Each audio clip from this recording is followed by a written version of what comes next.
সবাইকে স্বাগত জানাচ্ছি ডিবিসি নিউজের নিয়মিত আয়োজন ইসলামী ব্যাংক নিবেদিত তালিকাতায় আপনাদের সঙ্গে রয়েছে জি মাহমুদ। এই অনুষ্ঠানে আমরা প্রতিদিনই অর্থ বাণিজ্যের বিভিন্ন বিষয় নিয়ে আলোচনা করে থাকি, আর এরই ধারাবাহিকতায় আজকে আমরা আলোচনা করব বাজার চাঙ্গা কারসাজি বাড়ছে কিনা।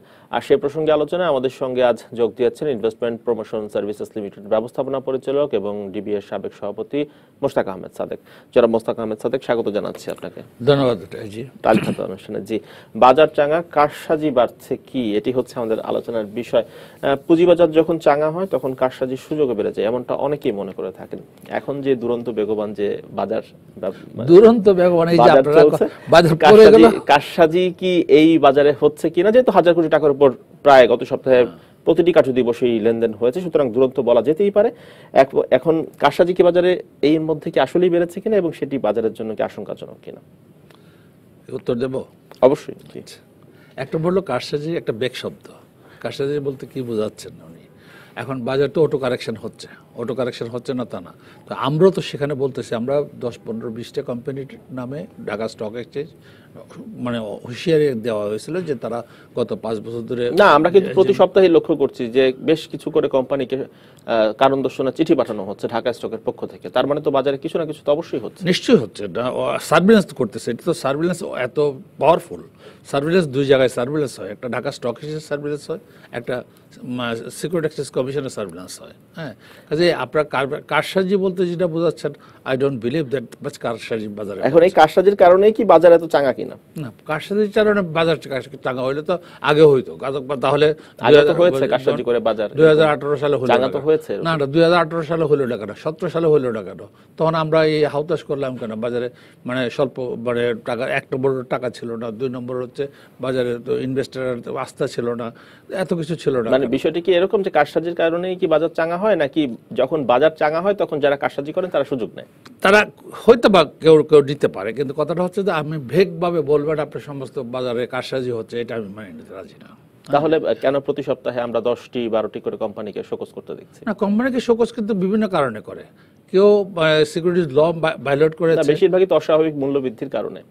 ডিএসসি তো তার ওয়েবসাইটে তো সেগুলোর কারণও দিয়ে দেয়। সেটা একটা হলো ডিএসসি যেটা বলে, সেটা বলে যে তোমার কোনো ডিসক্লোজ করার কিছু আছে কিনা যখন অস্বাভাবিক মূল্যবৃদ্ধি হয়। অস্বাভাবিক না, যে কোনো মূল্য বাড়লেই সিকিউরিটি স্টক এক্সচেঞ্জ জানতে চায় যে তোমার কোনো ডিসক্লোজ করার মতো কিছু আছে। আজকে যে শেয়ারটির দর যদি 2 টাকা বাড়ে, কোনো যৌক্তিক 2 টাকা বাড়লে কোনোদিন তাহলে কোনোদিন করে, 2 টাকা যখন অস্বাভাবিকভাবে বাড়তে শুরু করে একটি কোম্পানি, তখনই তো হ্যাঁ কারণ দর্শানোর চিঠি পাঠানো হয়। তার মানে অস্বাভাবিক লেনদেন হচ্ছে, মূল্যবৃদ্ধি হচ্ছে না, বাজারে। এটা আমি মানতে রাজি না। তাহলে কেন লেনদেন হইলে তো আল্লাহ তো স্টক এক্সচেঞ্জ বন্ধ করে দিত। না, আমার প্রশ্নটা হচ্ছে যদি অস্বাভাবিক মূল্যবৃদ্ধি নাই হয়ে থাকে তাহলে ঢাকা স্টক এক্সচেঞ্জ কর্তৃপক্ষ কেন এই কোম্পানিগুলোকে তাহলে চিঠি পাঠাচ্ছে, কারণ দর্শাতে? কোন কোন কোম্পানিকে দিচ্ছে, কাকে দিচ্ছে, এটা আপনাকে বুঝতে হবে।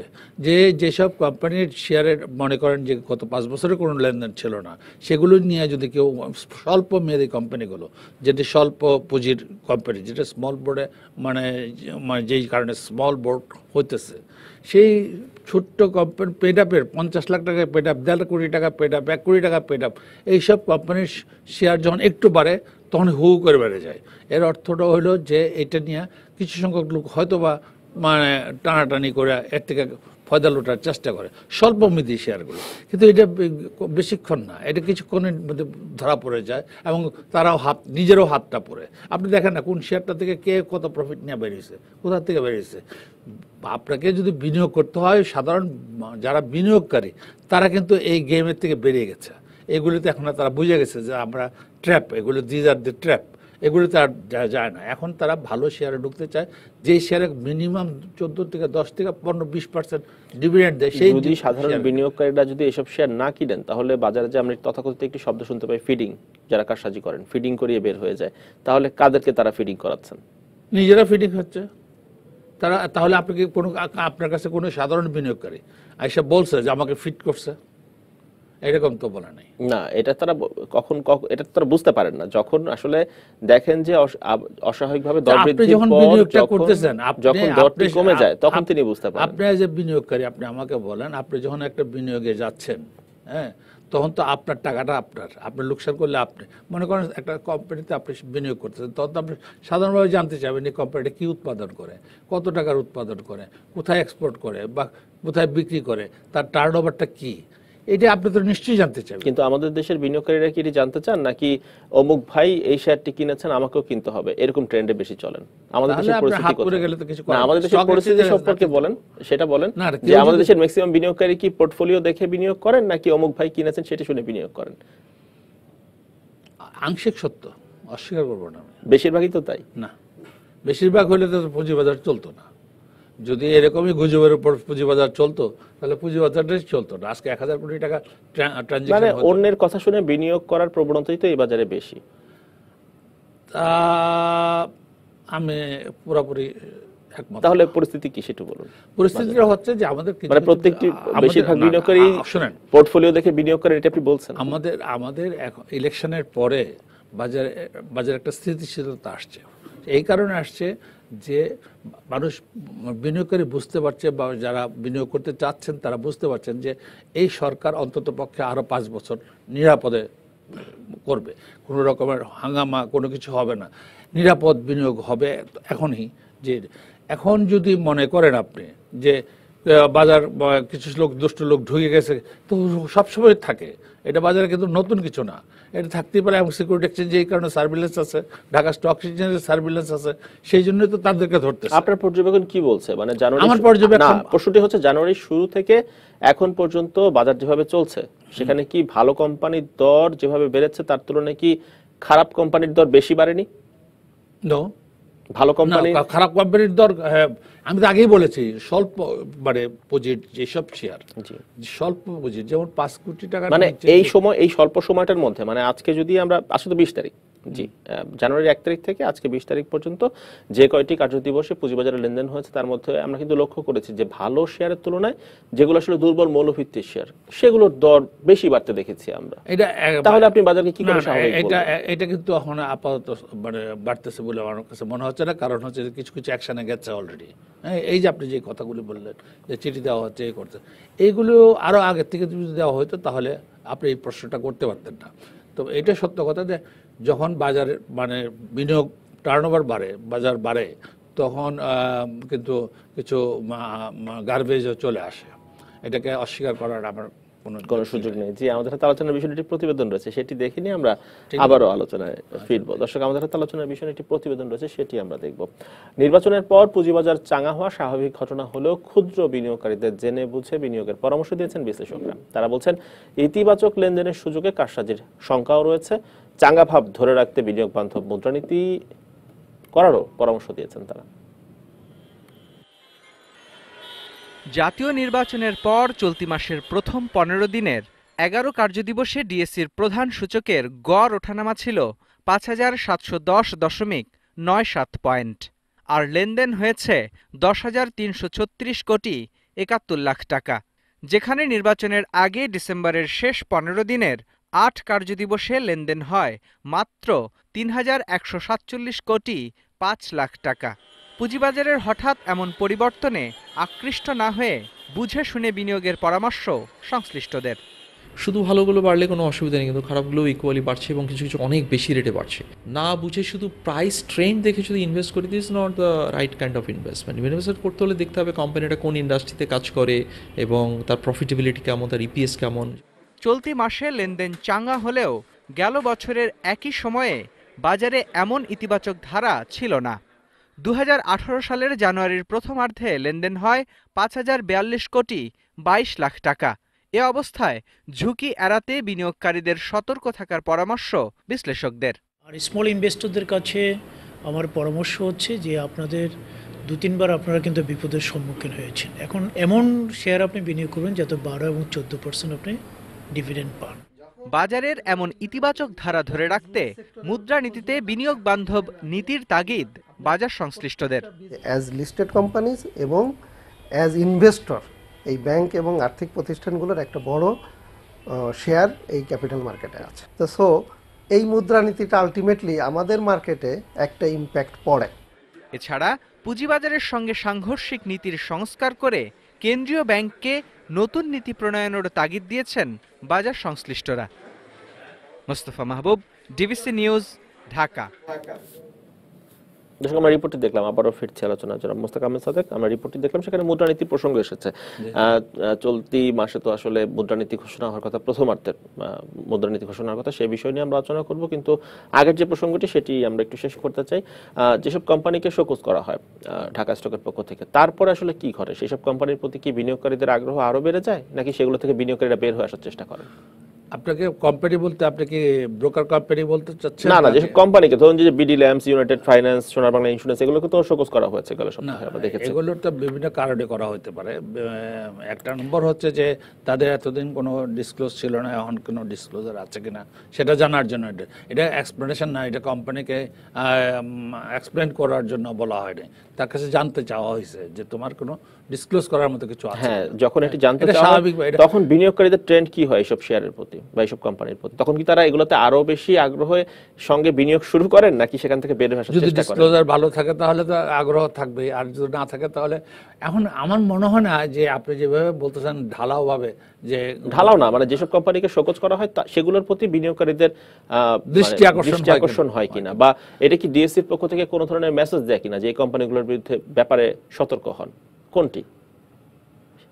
দুটাই সত্য। এখন কিছুটা তো সতর্ক হওয়ার জন্য বলা হয়, কিছুটা কেন বাড়তেছে ডিএসসিও জানতে চায়, দুটাই মানে করা। কিন্তু আমার সবচেয়ে বড় কথাটা, একজন প্রথম আপনার আলোচক যেটি বলছেন যে শেয়ার বাজার বাড়তেছে, তার সঙ্গে মানে যেটা আমিও যেটাই বলেছি আপনাকে, যে শেয়ার যখন বাড়ে কিছু গার্বেজও বেড়ে যায়। হ্যাঁ, এটাকে সতর্ক থাকতে হবে বিনিয়োগকারীদের। আরেকজন বিনিয়োগকারী বলছেন যে আপনারা হাত পড়েছেন কয়েকবার, এবার সাবধান হন। আপনারা একটা জিনিস বলি, বাজার যখন পড়ে যায় তখন আপনারা বলেন বাজারে তো নিম্নগতি, বাজারের নাই টার্নওভার এত, কিন্তু বাজার একটু যখন চাঙ্গা হইতে থাকে তখন আপনারা সাংবাদিকরা তখন সমস্ত বলেন। কারণ আমরা এর আগে এমন ঘটনা প্রত্যক্ষ করেছি যে বাজারে ভাবে ওঠা, আপনি কি মনে করেন ক্রাশ করার মতো অবস্থানে চলে আসছে? সেটি আপনি ভালো বলতে না, পারেন। বাজারে এখনো ক্রাশ করার মতো কিছুই আছে নেই, এখনো লং ওয়ে টু গো। এখন আপনি দেখেন বাজার 2010 সালের কি হয়েছিল আর আজকের বাজার কোথায় আসছে। 2010 সালে কোন শেয়ারটার কি দাম ছিল, আজকে সেই দামটা দেখেন। কিন্তু এখন কি বাজারে অনেক দূর আছে, দর বাড়ছে, সেগুলো কি সবগুলো কি যৌক্তিক মূল্যে রয়েছে বলে আপনি মনে করেন? এই দেখেন ব্যাংকগুলোর শেয়ার তলানিতে চলে আসছে। হ্যাঁ, এখন একটু একটু বাড়লে, ব্যাংক হলো আমাদের বাজারের প্রায় 40%, তো ব্যাংক এবং ফাইন্যান্সিয়াল ইনস্টিটিউশনগুলো, তো এর যদি একটু বাড়ে তাহলে আপনার ইন্ডেক্সে গিয়ে বড় বাড়া দেখা যায়। তো আমাকে বলেন তো কোন শেয়ারটা অযৌক্তিকভাবে বেড়েছে, আমাকে একটা নাম বলেন, আমি এক্সপ্লেনেশনের উত্তর। আচ্ছা, কোম্পানির নাম উল্লেখ না করেই বলতে চাই, দুই একটি কোম্পানি এরকম দেখেছি যে আমরা ডিসেম্বরে সেটি ছিল 200 টাকা সামথিং এর ঘরে, কিন্তু এখন সেটি 400 প্লাস হয়েছে। এমন কোম্পানি নিশ্চয়ই আপনি জানেন বাজারে রয়েছে। তার পিছনে কোনো যৌক্তিক কোনো কারণ কি রয়েছে বলে আপনি মনে করেন এরকম একটি কোম্পানির? না, এখন সেটা তো মানে একদম কয়েকটি কার্যদিবসের মধ্যে আমরা সেটিকে প্রায় 250 টাকার মতো যুক্ত হতে দেখলাম, 200 টাকার বেশি সেই কোম্পানিটির শেয়ারে যুক্ত হলো। এত টাকা দর বৃদ্ধির কি কোনো যৌক্তিক কারণ ছিল? বুঝতে পারছি না কোন কোম্পানিটার কথা বলতেছেন, তবে আমার জানা সেটি মেডিকেল ইকুইপমেন্ট তৈরি করে একটি কোম্পানি। ও আচ্ছা, সেটার জন্য সে একটা ডিসক্লোজ করছে, কিন্তু তার সঙ্গে একটা বিদেশি জাপানিজ কোম্পানি ইনভেস্ট করতে আসতেছে। এটা কিন্তু একটা সেন্সিটিভ নিউজ, কথাটা বোঝেন। তার এক্সপানশন ডাবল হয়ে যাবে। হ্যাঁ, তো এটার কারণটা তো হতেই পারে, এরকম তো হইতেই পারে। কারণ হচ্ছে যদি তার মানে প্রোডাকশন ডাবল হয়ে যায় এবং একটা বিদেশি কোম্পানি এটা ওন করে, তাহলে আপনার যে কোনো একটা বিদেশি মানে মাল্টিনেশনাল কোম্পানি আপনার আমাদের দেশে দেখেন তো কি প্রাইস আছে, সেই জন্য তো হতেই পারে। এটা অযৌক্তিক না, তবে এটা কি যৌক্তিকভাবে বেড়েছে বলে মনে করেন? আমার কাছে একটু ব্যতিক্রম। আমার কাছে মনে হয় না যে এত প্রাইস হওয়া উচিত, অ্যাটলিস্ট আর 100 টাকা কম হওয়া উচিত মিনিমাম। জি, আমাদের একটি বিরতির সময় হয়ে গেছে। বিরতির পর ফিরে এসে বাকি আলাপটি করতে চাই। দর্শক, বিরতির পর ফিরে আসছি তালি খাতায়, সঙ্গে থাকুন। দর্শক, আপনারা দেখছেন ইসলামী ব্যাংক নিবেদিত লেখাটা। আমরা আজকে আলোচনা করছি বাজার চাঙ্গা, কারসাজি বেড়েছে কিনা সে বিষয়ে আলোচনায় আমাদের সঙ্গে রয়েছেন মোস্তাক আহমেদ সাদেক, ডিবিএর সাবেক সভাপতি। এই মুহূর্তে আমরা মোস্তাক আহমেদ সাদেক একটু বরিশালে যেতে চাই, সেখান থেকে আমাদের সঙ্গে যুক্ত হবেন সহকর্মী অপূর্ব। অপু, বরিশালের বিনিয়োগকারীদের খবর আপনার কাছ থেকে জানতে চাইবো। তারা কি ভাবছেন আজকে মার্কেট দেখে, যে পুঁজিবাজারে যেগুলো শক্তিশালী মৌলভিত্তির কোম্পানি সেগুলো শেয়ার দর বাড়ছে বেশি, নাকি যেগুলো দুর্বল কোম্পানি সেসব কোম্পানির শেয়ার দর বেশি বাড়ছে বাজারে, এবং বাজারে কোনো কারসাজি হচ্ছে কিনা? বরিশালে যারা বিনিয়োগকারী রয়েছেন, বিশ্লেষক রয়েছেন, তারা কি মনে করছেন এই বিষয়ে?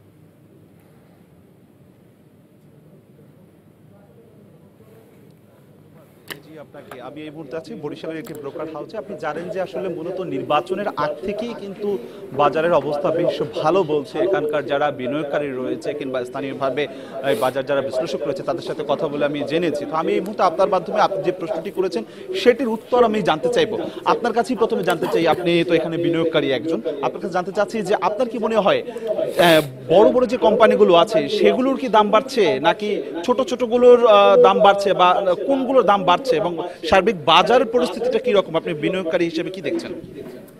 আমি আপনাকে ধন্যবাদ প্রশ্ন করার জন্য। কিন্তু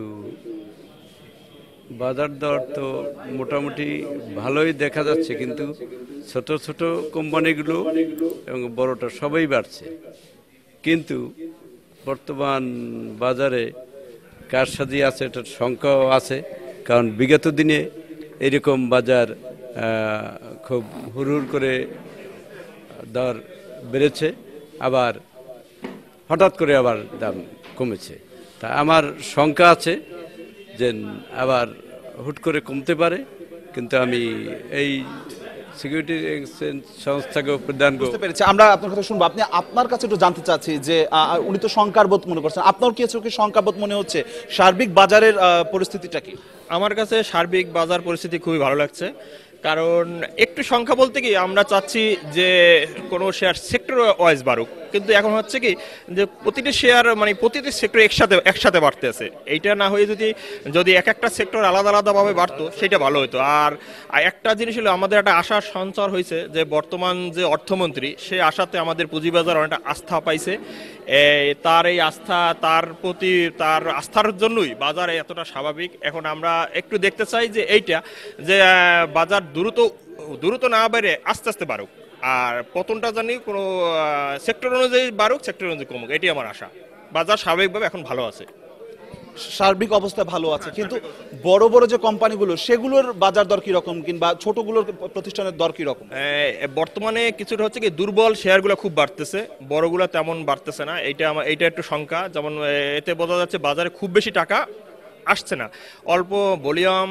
আগে ছিল 300-400 কোটি টাকা হতো, এখন সেখানে 900-1000 হচ্ছে। যদি আমি মনে করি যদি 1200-1500 কোটি টাকা লেনদেন হয় তাহলে আশা করা যায় পরবর্তীতে বড় পিডিএফ শেয়ারগুলো বাড়বে, আমরা আশা রাখি। এই যে দুর্বল প্রতিষ্ঠানগুলোর দাম হুড়হুড় করে বাড়ছে, এর মধ্যে কোনো কারসাজি লোক ধারণা করছেন কিনা? না, সেটা কিছুটা করি, কারণ দুর্বল অনেক আছে যেগুলো আর কোনো আয় নেই, ন্যাব নেই, কিছুই নেই, কিন্তু সেগুলো হুট করে বাড়ছে। যেমন অনেক শেয়ার আছে নো ডিভিডেন্ড দিয়েও সেই শেয়ার নর্দার্ন জুট, সেই শেয়ার সে যেদিন নো ডিভিডেন্ড দিল তখন শেয়ারটার দাম ছিল 250 টাকা, সেই শেয়ারটা 1 মাসের ব্যবধানে প্রায় 1000 টাকা হয়ে গেছে। এটা তো একটা কারসাজি বলা যায়। এই ধন্যবাদ। আমরা এই যে বেশ কয়েকজন কিন্তু এখানকার যারা ক্ষুদ্র বিনিয়োগকারী ছিলেন তাদের সাথে কথা শুনলাম, জানলাম, বুঝলাম যে তারা একদিকে খুশি যেমনি বাজারের অবস্থা চাঙা থাকা, একদিকে খুশি, অন্যদিকে কিন্তু তাদের মধ্যে শঙ্কাবোধও কাজ করছে যে কখন না পতন হয়ে যায়। সবকিছু মিলে তারা একই সাথে এই যে নতুন যে সরকার এসেছে সরকারের কাছে ধন্যবাদ জানিয়ে তারা বলছেন, যেটা দাবি করছেন, স্থিতিশীল অবস্থা যেন বাজারে অব্যাহত থাকে। তো বরিশাল থেকে বরিশালের বিনিয়োগকারীরা এগুলোই তাদের আসলে স্বাভাবিক প্রত্যাশা। এই জি অনেক ধন্যবাদ যুক্ত হওয়ার জন্য আমাদের সঙ্গে। মোস্তাক আহমেদ সাদেক বরিশাল থেকে আমাদের সহকর্মী যুক্ত হয়েছিলেন, সে তার মাধ্যমে একজন বিনিয়োগকারী কথা বলছেন, সেখানে একটি জুট কোম্পানির কথা বলা হয়েছে। নো ডিভিডেন্ড ঘোষণার পর সেই কোম্পানিটির শেয়ার দর এই কোম্পানিটাকে নিয়ে যদি বলেন পার্টিকুলার কোম্পানি, এবং এরকম ধরনের আরো 2-4টা কোম্পানি হয়েছে, সেগুলোর ব্যাপারে security exchange should go for action. কারণ হচ্ছে যে এটা এত স্মল পেড আপ ক্যাপিটাল, এটা নিয়ে যারাই করতেছে, স্পন্সর হতে পারে বা কোনো বিনিয়োগকারী হতে পারে, সেখানে অ্যাকশনে যাওয়া উচিত। এটা আপনি মাস বিনিয়োগকারীকে নিয়ে এটা চিন্তা করেন না, এটা স্মল একটা পেড আপের কোম্পানি, সেটাকে নিয়ে কথা হচ্ছে। 2 নম্বর হচ্ছে যে দেখেন, আপনি যদি ইন্টারভিউ নেন প্রত্যেকের কাছে একজন এক রকম কথা বলবে, যে কেউ বলবে স্বল্প মূলধনির শেয়ারের দাম বাড়তেছে, কেউ বলবে না এখন যৌক্তিকভাবে সব শেয়ারের দামই বাড়তেছে, আবার কেউ বলবে এতদিন পর্যন্ত ব্যাংকের শেয়ার, আর্থিক প্রতিষ্ঠানের শেয়ার নড়াচড়া। আসলে বাজার পরিস্থিতি কি বলছে? আসলে বাজার পরিস্থিতি এনে ভেরি ডিসেন্ট ওয়েতে মুভ করতেছে। একজন বিনিয়োগকারী বলছিলেন হুট করে বাজার বাড়লো, আবার হুট করে পতনের আশঙ্কা বোধ তো করছেন। আশঙ্কা তো উনি করতেই পারেন, সবকিছুতেই আশঙ্কা থাকতে পারে। উনি যদি এরকম করেন আশঙ্কা, তো 2010 সালে তো এই মানে চুন খায় মুখ পড়লে তো এখন কিছু করার নাই। আমার কথাটা হচ্ছে যে আপনার মানে 2010 সালের লগে যদি আপনি তুলনা করেন, আমরা ফার ফার বিহাইন্ডে আছি, এখনো এইরকম পর্যায়ে যায় নাই যে এটা বাজার ক্রাশ করে যাওয়ার মতো। আর আমরা সিকিউরিটি এক্সচেঞ্জ কমিশন যে রুলসগুলো করছে, যে রিফর্মস আনছে, এখন বাজার ক্রাশ করার মতো অবস্থাটা কোনো মতেই যাবে না। জি, এর আগে একটি অমীমাংসিত ইস্যু রয়ে গেছে, সেটি বিরতির আগে আলাপ করছিলাম। শোকজ করা কোম্পানি, ডিএসসি বেশ কিছু কোম্পানিকে কারণ দর্শানোর নোটিশ দিয়েছে, কিন্তু শোকজ করার পর যে ঘটনাটি আমরা দেখি, সেই কোম্পানিটি অস্বাভাবিক মূল্যবৃদ্ধির কারণে ডিএসসি কারণ দর্শানোর চিঠি দিল। তারপর যেটি ঘটে, সেই কোম্পানিগুলোর দর আরো বাড়তে শুরু করে। তাহলে অবভিয়াসলি বাজারে যারা বিনিয়োগকারী তারা এই স্থগিত করা হয়েছে, সাসপেন্ড করা হয়েছে, মানে তারপরে মানে এখন প্রশ্নটা হচ্ছে যে যে নোটিশ করার মধ্য দিয়ে কি সেই শেয়ারটির প্রতি আগ্রহ আরো বাড়িয়ে তোলা হয়? এখন তাই দেখা যাচ্ছে, এবং সেই শেয়ারটির দর বৃদ্ধিতে আরো বেশি আমি আপনার সঙ্গে বোধহয় আরেকটা ইন্টারভিউতে আমি কথা বলেছিলাম যে এগুলো মনে হয় যারা বিনিয়োগ করে তারা চ্যালেঞ্জ হিসেবে নেয়, আমরা এটাকে আরো বাড়াবো। হ্যাঁ, আপনি দেখেন একটা কোম্পানির পেড আপ ক্যাপিটাল স্মল ছিল, সিকিউরিটি এক্সচেঞ্জ তারকে সাসপেন্ড করে দিছে, স্টক এক্সচেঞ্জ সাসপেন্ড করে রাখছে, তারপরে তারা যখন সাসপেনশন ছাড়ছে আবার সে একই অবস্থানে আসছে। এমন কেউ 5% বোনাস ডিক্লেয়ার করে চলে আসছে, কেউ 5। এখন মুশকিল হচ্ছে কি জানেন, স্পন্সররা যদি ব্যবসা শুরু করে দেয়, মানে ইস্যুয়াররা যদি মানে স্টক মার্কেটে ব্যবসা শুরু করে দেয়, তার হাউস থাকে, তাহলে তো মুশকিল। কোনো শেয়ার দেখেন কিছুদিন আগের ঘটনা, কিন্তু সেটা তো ইলিগাল নয়, সেটা করতে পারে, আইনে বাধা নাই কথাটা, কিন্তু সেই জন্য সার্ভেলেন্স আছে। আপনি একটা শেয়ারের দাম মানে 4-5 বছর ধরে 50 টাকা থেকে 60 টাকার মধ্যে ছিল, হ্যাঁ, হুর করে বাড়তে শুরু করলো, বাইরে 140 টাকা পর্যন্ত চলে গেল, তারপরে দেখা গেল একটা ডিক্লারেশন আসলো হিউজ 2 কোটি শেয়ার বিক্রি করা হবে, হ্যাঁ, স্পন্সরের। এইটা তো ওপেন বোঝা যাচ্ছে যে এটা কিভাবে বাড়ছিল এবং কেন বাড়ছিল, কথাটা বুঝতে পারছেন। তো এইসবগুলোতে অ্যাকশানে যেতে হবে। আমার কথাটা হচ্ছে যে আপনি শেয়ার বেচতেই পারেন, আপনি আইনে বাধা নেই, কিন্তু আমি তো আপনাকে দেখে শেয়ারটা কিনেছিলাম যে আপনি এত পার্সেন্ট রাখবেন, আমি এত পার্সেন্ট শেয়ার কিনবো, কিন্তু আপনি হঠাৎ করে বিক্রি করে বেরিয়ে যাবেন আর আমি মানে শেয়ারটা নিয়ে বসে থাকবো, তাহলে তো টোটাল পুঁজি বাজারে ধ্বংস হয়ে যাবে। আরেকজন বিনিয়োগকারী বলছিলেন, বরিশালের বিনিয়োগকারী, তার প্রশ্নের বিষয়টি বা তার বক্তব্যের বিষয়টি একটু বিশ্লেষণ জানতে চাই। উনি বলছিলেন যে সেক্টর ধরে বাড়াটা হচ্ছে বাজারের জন্য ভালো, কিন্তু আসলে কি তাই নাকি সব সেক্টর থেকেই বাড়া ভালো? তার বক্তব্যের আমার এই 37 বছরের মধ্যে আমি কোনো সময় দেখি নাই যে আজকে এই সেক্টর বাড়বে। হ্যাঁ, বাড়ে সামটাইমস, না আমরা তো লক্ষ্য করেছি যে আমরা ব্যাংকিং খাত এখন যেমন ব্যাংকিং এবং ইন্স্যুরেন্স দেখছি আমরা খুব একসঙ্গে সেক্টর ধরে মুভ করছে, এখন বাড়তেছে তো সেক্টর ওয়াইজ তো। এর আগেও কিন্তু ব্যাংক এরকম সেক্টর ধরে মুভ করেছে, সেক্টর ব্যাংকিং সেক্টর মানে মানে আমার প্রশ্নটি হচ্ছে সেটি হতে পারে, কিন্তু সেটি কি বাজারের জন্য ভালো নাকি সব সেক্টর থেকেই একটি দুটি করে কোম্পানি মিশ্র হবে বাড়বে সেটি ভালো? মিক্সড বাড়া উচিত, কোনো সেক্টর ওয়াইজ বাড়া উচিত না, মানে হয় সামটাইমস। কারণ যখন সেক্টর যদি কোনো কারণে মুভ না করে তখন বাজার আবার। এই যে আমাকে একটু বলতে দেন, সেটা হচ্ছে যে ডিসেম্বরে ক্লোজিং গেছে আর্থিক প্রতিষ্ঠানগুলোর, হ্যাঁ, জানুয়ারি ফেব্রুয়ারিতে তো আর্থিক প্রতিষ্ঠানই বাড়বে, এটা স্বাভাবিক, হ্যাঁ, আবার জুনে যে যার ক্লোজিং গেছে তার জুলাই আগস্টে গিয়ে বাড়বে, এটি স্বাভাবিক। তো এখন আপনারা যদি বলেন যে সেক্টর ওয়াইজ বাড়ে কেন, সেটাও যদি অন্যায় হয়, আবার যদি সবগুলো মিক্সড বাড়ে কেন, তার এই ভদ্রলোক যে কথাটা বলছেন সেক্টর ওয়াইজ কীভাবে বাড়বে বলেন না, যে মানে এখন তো জানুয়ারি ফেব্রুয়ারিতে আর্থিক প্রতিষ্ঠানগুলো বাড়বে এবং বাড়তেও আছে, আপনি আজকেও দেখেন আর্থিক প্রতিষ্ঠানগুলি বাড়ছে। জি, আপনার কাছে আরেকটি বিষয় পরিষ্কার হতে চাই, ইন্স্যুরেন্স সেক্টরের শেয়ার দর বেড়ে যাওয়ার পেছনে কি কারণ কাজ করছে বলে মনে হয়? কোনো বিশেষ কোনো খবর কি রয়েছে কিনা বা কোনো ইনফরমেশন রয়েছে কিনা? আমার কাছে তো কোনো ইনফরমেশন নাই, আমি কোনো জানি না। একটি কথা আপনারা বলেই থাকেন যে অনেকদিন ধরে ইন্স্যুরেন্স খাত আসলে ডাউন ছিল, নিচে ছিল শেয়ার দরগুলো, যে কারণে এখন ওগুলোতে বিনিয়োগ হতেই পারে, সেটি আপনারা বলেন। এত তলানিতে ছিল, সেখান থেকে কিছুটা তো বাড়তেই পারে, কিছু তো পে আউট করবেই, তারা কিছু না কিছু পে আউট করবে সবাই, তো যদি পে আউট করে তাহলে তো কিছুটা বাড়বেই। আপনার কোনো শেয়ার ছিল দেখেন আপনার 100 টাকার উপরে ছিল, সেটা 28 টাকায় চলে আসছে, 24 টাকায় চলে আসছে, সেখান থেকে যদি 1 টাকা 2 টাকা বাড়ে, আর আপনারা যদি বলেন যে এটা এত বাড়লো কেন। আমরা আরেকটি খবর শুনতে পাচ্ছি, কিন্তু সেটি অসমর্থিত সূত্র, বিশ্বব্যাংক থেকে আসলে বাংলাদেশের বীমা খাতের উন্নয়নের সহজ শর্তে বড় অঙ্কের একটি ফান্ড আসার কথা, এরকম একটি খবর শোনা যাচ্ছে। এই খবরটি কি আপনি শুনেছেন কিনা এবং সেটা কি নিশ্চিত করতে পারেন কিনা কোনোভাবে আমাদের? না, আমি এটা নিশ্চিত করতে পারি যে এই খবরে আসলে ইন্স্যুরেন্স সেক্টরের শেয়ার দর খুব বাড়ছে আর কি। না, ইন্স্যুরেন্স আমাদের ওই মানে সাধারণ জেনারেল শেয়ারগুলো বাড়বে কেন? যদি বিশ্ব ব্যাংকের কোনো আসে পার্টিকুলার কোনো একটা কোম্পানির জন্য আসবে, মানে দেশের সার্বিক বীমা খাতের উন্নয়নে তারা কাজ করবে না। সার্বিক উন্নয়নে আমাদের দেশে বিশ্ব ব্যাংকই বলতেছে যে এতগুলো ইন্স্যুরেন্স কোম্পানি থাকা উচিত না, হ্যাঁ, এতগুলো ব্যাংক, সেজন্যই তো উন্নয়ন করা উচিত আসলে। মার্জার যদি করেন, মার্জার করেন বা যাই করেন, যে সংস্কারই করেন, সেজন্য তো ফান্ড দরকার, সেই জন্য মার্জার করতে হবে। আগে এতগুলো মানে ইন্স্যুরেন্স কোম্পানিকে না রেখে আপনি যদি এটাকে মার্জার করে নিয়ে আসেন, তখন ইন্স্যুরেন্স সেক্টরটা বাড়বে। ইন্স্যুরেন্স সেক্টরে যে জিনিসটা হয়ে আছে সেটা হচ্ছে যে আপনি প্রিমিয়াম দিচ্ছেন, বাট যে প্রিমিয়ামটা কোম্পানিতে যাচ্ছে কিনা নাকি শুধুমাত্র পরিচালকদের পকেটে যাচ্ছে সেটা দেখা, সেটি নিয়ে এক ধরনের আসলে বক্তব্য বা অভিযোগ শোনা, যেই এইটাই অভিযোগটা অনেক সময় বেশি শোনা যায়। জি, আমাদের আরো একটি বিরতির সময় হয়ে গেছে, বিরতির পর ফিরে এসে বাকি আলাপ করবো আপনার সঙ্গে। দর্শক, বিরতির পর ফিরছি টালি খাতা, সঙ্গে থাকুন। দর্শক, আপনারা দেখছেন ইসলামী ব্যাংক নিবেদিত টালি খাতা। আমরা আবারও ফিরছি আলোচনা। আমাদের সঙ্গে রয়েছেন জনাব মোস্তাক আহমেদ সাদেক, তিনি ডিবি এর সাবেক সভাপতি। জনাব মোস্তাক আহমেদ সাদেক, বিরতির আগে যে কোম্পানিগুলোর বিষয়ে কথা হচ্ছিল, যে বেশ কিছু কোম্পানির ব্যাপারে আসলে আমরা গত বছর লক্ষ্য করেছি যে ডিএসসি বেশ কিছু পদক্ষেপ নিয়েছে। আমরা এর মধ্যে দেখেছি যে ট্রেড সাসপেন্ড করে দেয়া, কিছু কোম্পানিকে রিলিজ করে দেয়, স্পটে পাঠানো, এই ধরনের বেশ কিছু আমরা পদক্ষেপ দেখেছি। এছাড়া তার ডিএসসির কাছে তো পুলিশ নাই। জি, কিন্তু আমরা জেনেছি যেটি, সেটি হচ্ছে যে এরকম একটি খবর আমরা জানতে পেরেছি যে আরো বেশ কিছু, মানে 4টি কোম্পানিকে আরো ডিলিস্ট করা হবে পুঁজিবাজার থেকে, এবং সেগুলো 5 বছর ধরে ডিভিডেন্ড দিচ্ছেন। এমন কোনো খবর কি আপনি আমাদের জানাতে পারেন? আসলে ব্যাপারটা এরকম না, আমি আপনাকে এইভাবে বলি যে 10টা কোম্পানিকে চিঠি দেওয়া হয়েছিল, মানে তারা ডিভিডেন্ড দেয় না, এজিএম করে না, মানে তাদের অস্তিত্ব আছে কিনা ইনকোয়ারি করার জন্য করা হয়েছে। তো তাদের মধ্যে 4 জন সময় চাইছিল, হ্যাঁ, সময় চেয়েছে যে আমাদেরকে একটু সময় দেওয়া হোক, আমরা পার্সোনাল হিয়ারিং দিতে। পার্সোনাল হিয়ারিংয়ের সময় দেওয়া হয়েছে, সময়ের পরে তারা পার্সোনাল হিয়ারিং দিয়েছে, পার্সোনাল হিয়ারিংয়ে স্যাটিসফ্যাক্টরি কোনো করতে পারে নাই।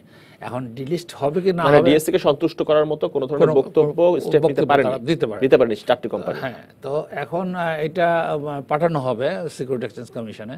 যদি সিকিউরিটি এক্সচেঞ্জ কমিশন ডিলিস্ট করতে বলে, বা সিকিউরিটি এক্সচেঞ্জ যে অ্যাকশন নেয় সেই অ্যাকশনে যাবে আর কি। এই জন্য এখন এই ডিলিস্ট হয়ে যাচ্ছে 4টা company, it is not a fact.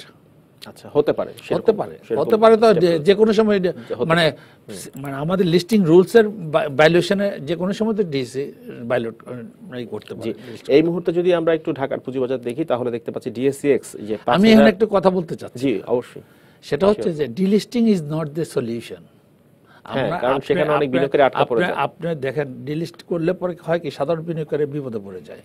আমরা চাই যে বোম্বেতে যেভাবে ডিলিস্ট হয় সেভাবে হোক, বা আমার পার্শ্ববর্তী দেশগুলোতে যেভাবে ডিলিস্ট। সেই আইন কি রয়েছে? সেই আইন আছে, কিন্তু আইনের প্রয়োগ নাই, মানে আইনের একটা ব্যাখ্যা এখানে একটু প্রবলেম আছে। একটা আইন একটু এডিশন করতে, জব্দ করা সম্পত্তি বিক্রি করে বিনিয়োগকারীকে বুঝিয়ে দেওয়া হবে যে টাকাটা দেওয়া। এটা কি রয়েছে আমাদের দেশে? আমাদের দেশে এইভাবে নাই, এটা সেভাবে না, এই চ্যাপ্টারটা নাই, আর বাকিটুকু সব আছে। যে জব্দ করলাম, বাজেয়াপ্ত করলাম, এবং সেখান থেকে ক্ষতিগ্রস্ত বিনিয়োগকারীকে টাকাটা দিয়ে দিলাম, কিন্তু সেই আইন নেই। সেটা যদি থাকতো তাহলে কিন্তু এই মানে আমাদের ইস্যুয়াররা এইভাবে ডিলিস্ট হলে মাহাব্বার হাব্বা হইতো না, বুঝলেন, যে বেঁচে গেলাম।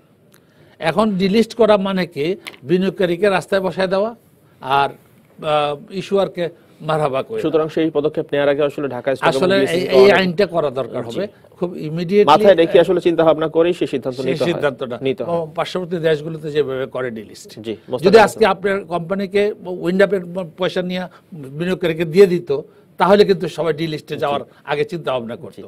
তাকে যদি ব্ল্যাকলিস্টেড করা হতো, তার সিআইবি যদি খারাপ হতো, তাহলে কিন্তু আর ডিলিস্টে যেতেই হচ্ছে। অসংখ্য ধন্যবাদ মোস্তাক আহমেদ সাদেক, ধন্যবাদ আপনাকে সময় দেওয়ার জন্য। দর্শক, এই ছিল আমাদের ইসলামী ব্যাংক নিবেদিত আজকের টালি খাতায়। সঙ্গে থাকুন 24 ঘন্টা।